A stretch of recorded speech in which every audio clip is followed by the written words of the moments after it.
es de Dieu, prends un instant et écoute.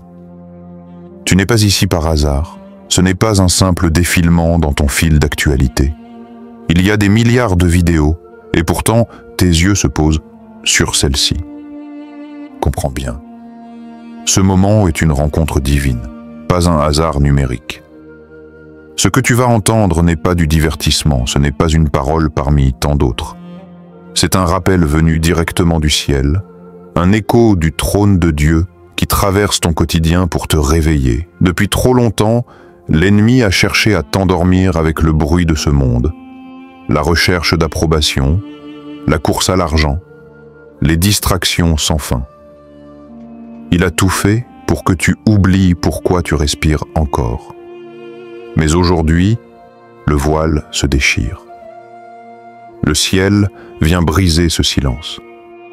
Dieu te rappelle que tu as été envoyé avec une mission précise, une raison sacrée d'être sur cette terre. Et rien, ni les attaques, ni les distractions, ni même tes doutes ne peuvent effacer ce mandat. Ouvre ton cœur maintenant, car ce message n'est pas un hasard. C'est ton réveil spirituel. Si déjà tu sens que ce message résonne en toi, ne tarde pas. Mets un like pour montrer que ton esprit est éveillé. Abonne-toi afin de recevoir chaque révélation que le ciel veut déposer dans ta vie et écris simplement en commentaire « Seigneur, j'accepte ma mission ». Ce simple acte peut devenir une semence qui touchera d'autres âmes. Aujourd'hui, je vais t'ouvrir les yeux sur une vérité que l'ennemi a tenté de cacher. Tu n'es pas venu sur cette terre pour vivre au hasard, mais pour accomplir une mission précise que le ciel a scellée avant même ton premier souffle. Cette mission est la raison de tes combats, de tes résistances, et même de cette soif intérieure que rien ne peut éteindre. Le diable le sait. C'est pourquoi il s'acharne à te détourner par 1000 distractions, à t'entraîner dans des chemins où ton temps et ton énergie se perdent. Mais Dieu veut que tu réalises que ton appel est plus grand que tout ce que tu poursuis dans le visible. Dans cette vidéo, nous allons voir ensemble quelle est cette mission unique que le Seigneur a confiée à ta vie. Pourquoi l'ennemi essaie de l'enterrer sous le bruit du monde.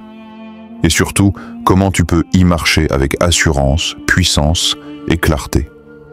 Prépare ton cœur, car ce message peut transformer ton regard et rallumer le feu de ton véritable destin. Imagine un instant que tu viennes d'acheter un téléphone dernier cri.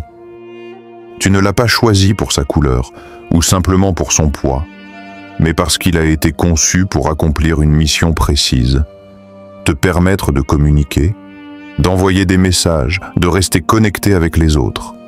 C'est sa raison d'exister, son objectif premier. Maintenant, prends ce même téléphone et essaye d'enfoncer un clou dans un mur avec lui. Essaie de l'utiliser comme cuillère pour ton repas, ou encore comme oreiller pour ta sieste. Tu verras très vite que même si extérieurement il brille et semble solide, il devient inutile et frustrant dès qu'il est utilisé en dehors de sa fonction. Le problème n'est pas dans l'objet, mais dans son mauvais usage. La vérité, c'est que nos vies fonctionnent exactement de la même manière. Chacun de nous a été fabriqué par Dieu avec un but divin, un plan précis, une mission céleste. Tu n'es pas arrivé sur cette terre sans mode d'emploi, ni au hasard des circonstances. Avant même que tu sois formé, le Créateur avait déjà défini pourquoi tu existes et ce qu'il attend de toi. Mais voilà où se trouve le drame. Beaucoup, à force d'écouter le bruit du monde, se servent de leur vie pour tout, sauf pour leur véritable appel. On poursuit la reconnaissance, l'argent, les plaisirs passagers, comme si ces choses pouvaient remplir le vide intérieur.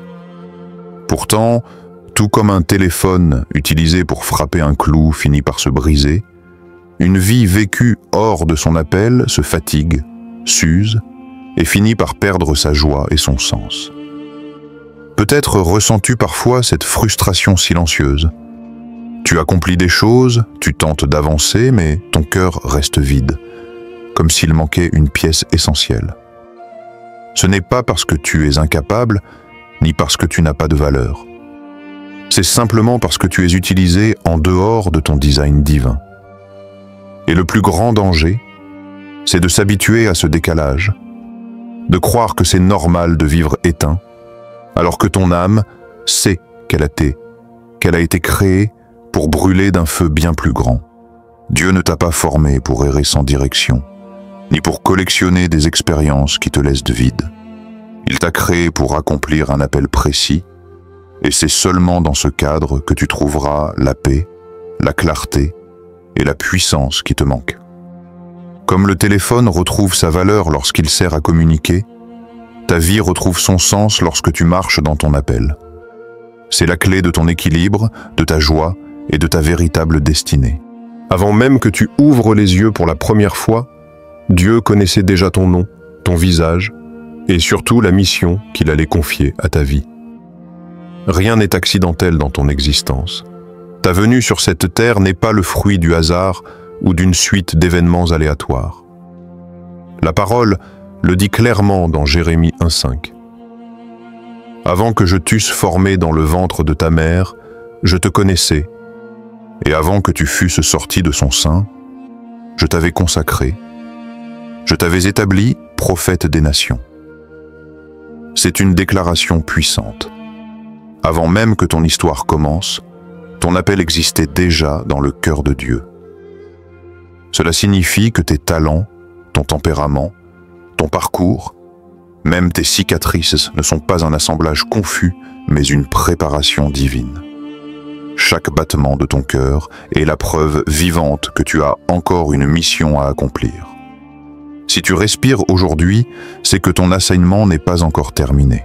Pourtant, cette vérité bouleversante est celle que l'ennemi cherche le plus à t'arracher.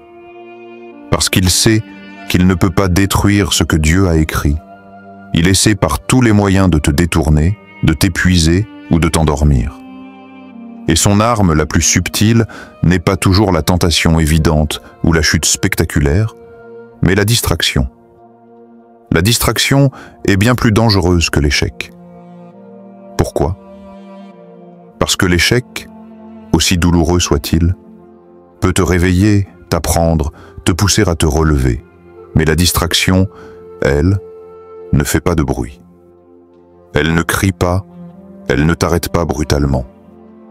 Elle t'endort doucement, elle occupe ton temps avec de petites choses, elle remplit tes mains de tâches secondaires, elle t'entraîne dans des activités qui semblent légitimes, mais qui t'éloignent discrètement de ce qui compte vraiment.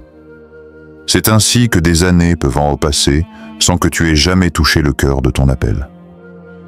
Regarde autour de toi. Combien de vies brillantes, combien de dons puissants ont été gaspillés, non pas à cause de grandes chutes, mais à cause de distractions constantes. Samson n'a pas perdu sa force d'un seul coup, mais par une séduction subtile qui a détourné son cœur. Salomon, rempli de sagesse divine, s'est laissé distraire par des alliances et des plaisirs étrangers qui ont dilué son zèle. Déma, compagnon fidèle de Paul, a abandonné son chemin pour l'amour du siècle présent. Rien de tout cela ne ressemblait à un grand échec fracassant. C'était plutôt le lent travail des distractions. Voilà pourquoi tu dois être vigilant. L'ennemi n'a pas toujours besoin de t'attaquer par le mal visible. Parfois, il lui suffit de t'offrir un emploi du temps bien rempli, des opportunités séduisantes, des loisirs sans fin, jusqu'à ce que tu oublies ton objectif éternel. Et voici la vérité la plus tranchante. À la fin, ce ne sont pas tes titres, tes richesses, ni même tes relations que Dieu regardera. Le jour où tu te tiendras devant lui, une seule question résonnera. As-tu accompli l'œuvre que je t'avais confiée ? C'est le critère unique du royaume. Jésus lui-même, à la fin de sa vie terrestre, ne s'est pas glorifié de ses miracles, de ses foules ou de ses œuvres visibles.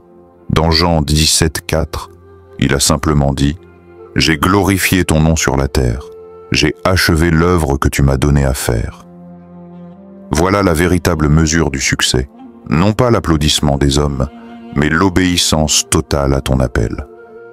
Le ciel ne couronne pas ceux qui ont commencé beaucoup de projets, ni ceux qui ont impressionné par leur génie, mais ceux qui ont terminé fidèlement ce que Dieu leur avait confié. Cela signifie que tu ne peux pas te permettre de vivre selon les attentes des autres ou de courir après les illusions de ce monde. Tu n'as pas été envoyé pour imiter ou pour plaire. Tu n'as pas été créé pour collectionner des likes, ni pour bâtir une réputation fragile. Tu as été envoyé avec une mission unique, et c'est cette mission qui fera trembler l'enfer, qui libérera des vies, qui glorifiera Dieu. Ton obéissance est plus puissante que n'importe quel talent ou performance. Même si ton appel semble petit aux yeux du monde, il est grand dans le plan divin. Même si tu penses que ton rôle est discret, sache que l'obéissance silencieuse dans le lieu secret a souvent plus de poids que les exploits visibles sur une scène. C'est pour cela que l'ennemi fait tout pour t'embrouiller, pour que tu compares ta vie à celle des autres, pour que tu doutes de ta valeur, pour que tu sois trop occupé à courir après ce que Dieu n'a jamais exigé. Mais aujourd'hui, l'Esprit de Dieu te ramène à l'essentiel. Le seul véritable échec, c'est de réussir dans ce que le ciel ne t'avait pas demandé. Le seul véritable succès, c'est de terminer la course que Dieu t'a assignée. Et cette course est devant toi maintenant. Tu as le choix de te lever, de secouer les distractions et de dire « Seigneur, je choisis ton appel au-dessus de tout. Ne l'oublie jamais. Tu es ici pour une raison. La distraction est l'ennemi le plus perfide de ton destin. Et à la fin, seule ton obéissance sera comptée devant le trône de Dieu. Alors marche avec détermination, vise avec intention et cours ta course avec endurance. Car le jour viendra où tu entendras ces paroles que tout élu attend. Bien, bon et fidèle serviteur, entre dans la joie de ton maître. Imagine un étudiant en pleine période d'examen. Sur sa table, ses livres sont ouverts, ses notes bien rangées, tout ce qu'il faut pour réussir est à portée de main. Il a la capacité, l'intelligence et même la motivation de réussir. Mais à quelques mètres de lui, la télévision diffuse son émission préférée. Au début, il se dit qu'il va seulement jeter un coup d'œil, juste quelques minutes pour se détendre avant de reprendre son étude. Puis, les minutes deviennent des heures. Il rit, il s'évade. Il oublie même qu'il devait travailler. Quand enfin il se rappelle de son objectif, la nuit est déjà tombée. Son énergie est partie et son livre reste fermé.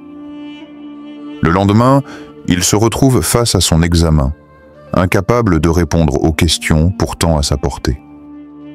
Il échoue, non pas parce qu'il était moins intelligent que les autres, mais parce qu'il a laissé une distraction occuper la place de sa mission. Ce tableau paraît banal, mais c'est exactement l'image de ce que l'ennemi fait dans la vie de nombreux élus. Tu as reçu en toi tout ce qu'il faut pour accomplir ton appel. Dieu a déposé en toi des dons, une intelligence spirituelle, une force intérieure. Ta Bible est ouverte, ta prière est prête à s'élever, ta mission est là, claire et possible. Mais le monde, tel un écran allumé, attire ton attention. Réseaux sociaux, divertissements sans fin, discussions vaines, projets qui semblent urgents mais qui n'ont rien à voir avec ta destinée. Comme l'étudiant, tu crois souvent pouvoir gérer les deux. Un peu de distraction, un peu de mission.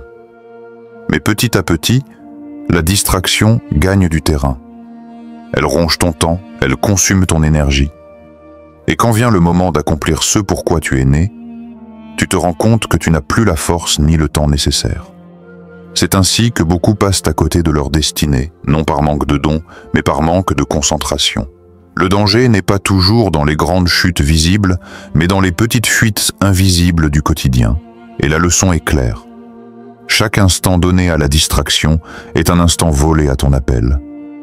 Dis-moi, qu'est-ce qui vole ton attention aujourd'hui ? Qu'est-ce qui occupe ton esprit au point de t'éloigner de ce que Dieu a mis dans ton cœur?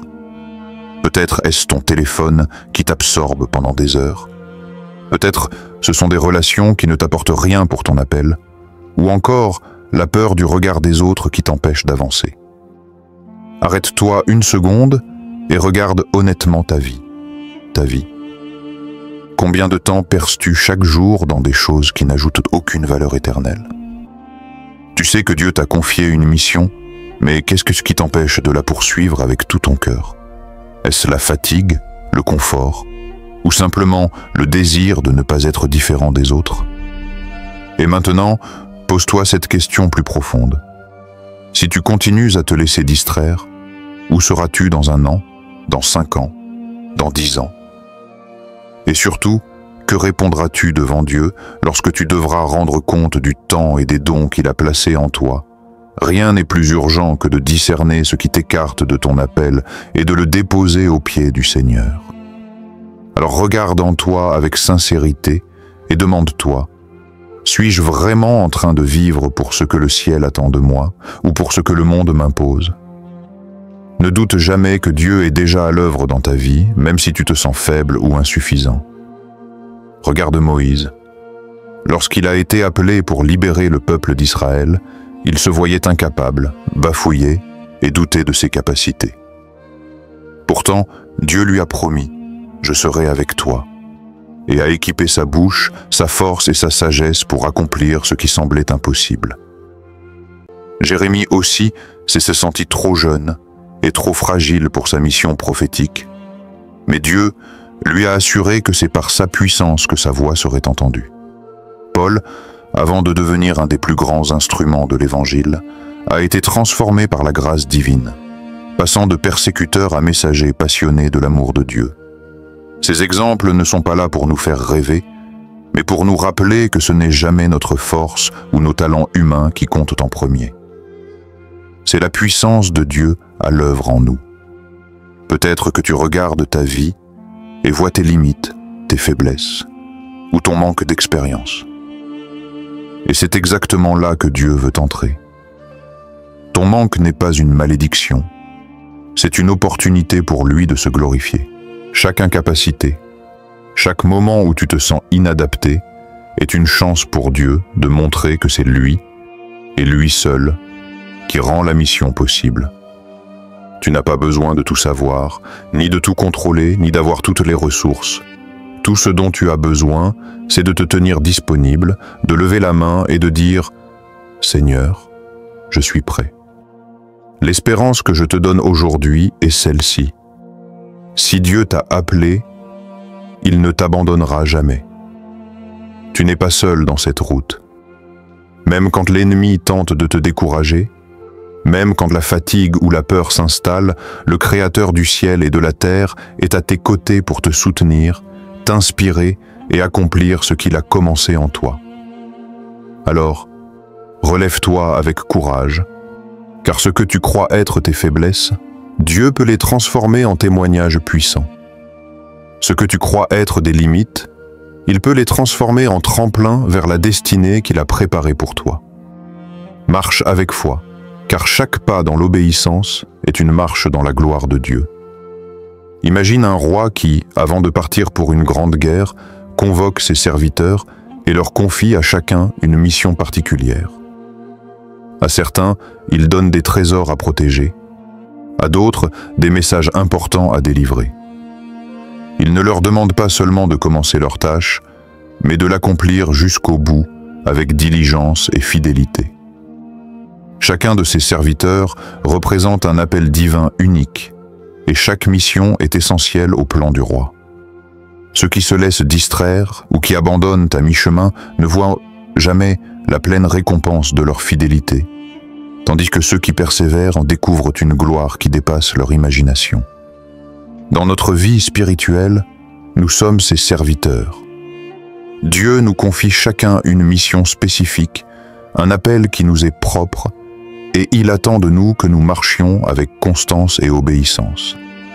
Les distractions, les doutes, la peur et les tentations sont partout, mais elles ne doivent jamais nous faire oublier la responsabilité que nous portons. La vraie victoire, ce n'est pas simplement commencer ton appel, mais le mener à terme avec persévérance et foi. Chaque pas, chaque effort, Chaque moment où tu choisis Dieu plutôt que le monde te rapproche de l'accomplissement complet de ce pourquoi tu as été créé. Aujourd'hui, tu as l'opportunité de te lever et de déclarer que tu es prêt à finir ce que Dieu a commencé en toi.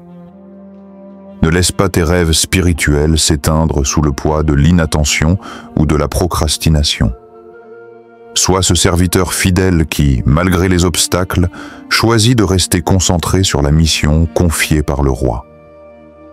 Écris dans ton cœur et à haute voix, « Seigneur, je m'engage à accomplir mon appel. Je ne détournerai pas mes yeux de la mission que tu m'as donnée. » En agissant ainsi, tu invites le ciel à intervenir, à te guider et à multiplier tes efforts de manière surnaturelle. Chaque engagement que tu prends aujourd'hui est un pas vers la réalisation de la destinée que Dieu a tracée pour toi. Ta mission n'est pas un simple projet, c'est une charge sacrée, un trésor que le roi a confié entre tes mains. Et même si le chemin semble long ou difficile, rappelle-toi que Dieu qui t'appelle est fidèle et qu'il équipera chacun de tes pas. Ne remets pas à demain ce que le ciel t'invite à commencer maintenant. Prends ta place, remplis ton rôle et deviens un témoignage vivant de la gloire de Dieu dans ce monde. Élu et de Dieu, le moment est venu de te lever avec détermination. Ne permets plus aux distractions, aux peurs ou aux doutes de détourner ton regard de ce pourquoi tu as été créé. Chaque instant que tu choisis de marcher dans ton appel te rapproche de la couronne promise à ceux qui persévèrent jusqu'au bout. Ta mission est précieuse, unique, et le ciel se réjouit lorsque tu décides de l'accomplir fidèlement. Rappelle-toi que chaque pas compte, que chaque effort fait une différence et que Dieu honore la fidélité de ceux qui persévèrent, même face aux épreuves. La course n'est pas facile, mais elle vaut chaque sacrifice, chaque discipline, chaque moment où tu dis oui à ton appel. Le jour viendra où ta fidélité sera récompensée et la couronne sera remise à ceux qui n'ont jamais abandonné. Aujourd'hui, choisis de t'engager pleinement. Like cette vidéo pour soutenir le message et écris dans les commentaires « Seigneur, j'accepte ma mission » pour déclarer publiquement ton engagement. Partage ce message pour qu'il touche d'autres vies et abonne-toi pour rester inspiré et guidé dans ton cheminement spirituel. Que ton cœur soit fort, tes pas soient fermes et que ta vie devienne un témoignage vivant de la gloire de Dieu. Marche dans ton appel avec courage et laisse le ciel compléter ce que tu as commencé.